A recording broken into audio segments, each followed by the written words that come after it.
know, the most impressive thing to me about the public library, the New York Public Library, is its democracy. You know, that everyone can come in and pursue their interests. I'm passionate about libraries because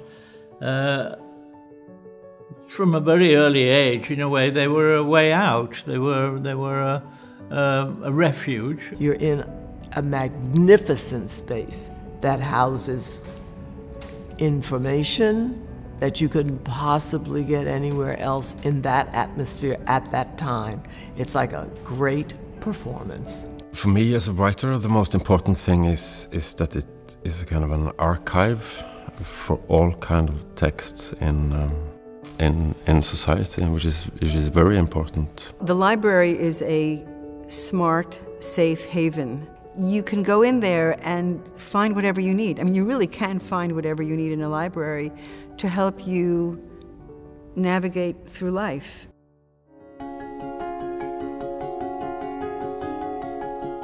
We obviously have been sitting around campfires telling our stories and transmitting knowledge for nearly all of human history. We need to sit together in the same room, tell our stories in order to empathize, to understand, and to create action or support each other's actions from the bottom up.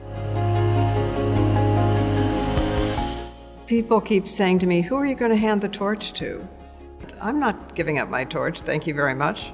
I'm using it to light the torch of others too, because unless each of us has a torch, we don't know where we're going.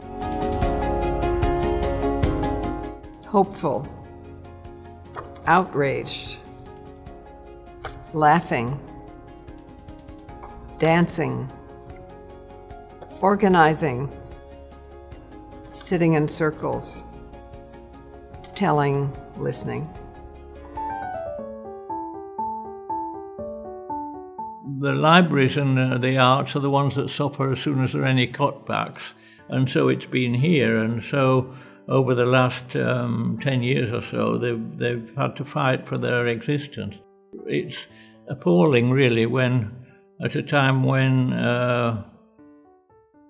supposedly the government is anxious to draw the nation together, that one of the things that would do so is one of the things that is cut back.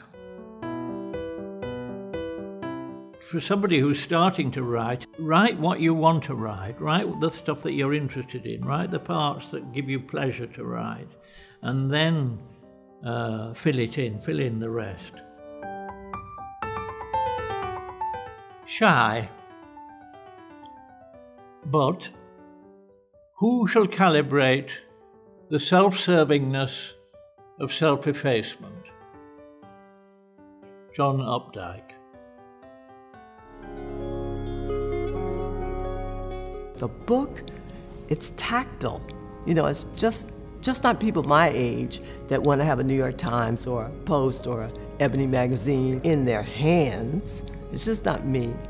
There's something that a child needs to learn about that. We still need the written word, not necessarily the screen word, you know, or the digital word, even though, you know, that's where we are. But still in all, I think there's nothing like watching a child with a book in their hand. We have a collection in the Library of Performing Arts, year after year after year of repertory, which is brilliant. You know, some dancers are not here, of course, some dances are not here, but they're in the library. How important is that? Nurturing, friend, intense, funny, awkward, animated, highly favored. When I grew up, I was reading tons of comic books, and my mother, she read it and found them sexist. So she forbid me, and she said, "But you can read books." So then she started to take me into the library once a week. Every Monday, I think it was. And then I read all the books through the week and returned them next Monday and borrowed more. So I've been put in completely different circumstances than I have ever have before because of the success of my struggle. It doesn't look like everybody else's novels, but it is in a way very traditional too. I mean, I would love to write, the perfect traditional novel. That's much more difficult, than to just write how you by your own heart, I guess. Up it rises the earth, and you green.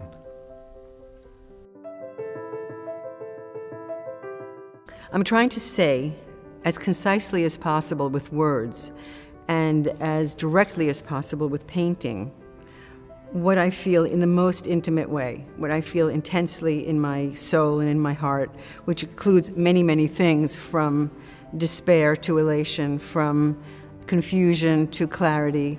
And I think that I'm trying to say all of those things are in there, all of those things are in a human being, and you can express those in paintings and in words, and then they become a book.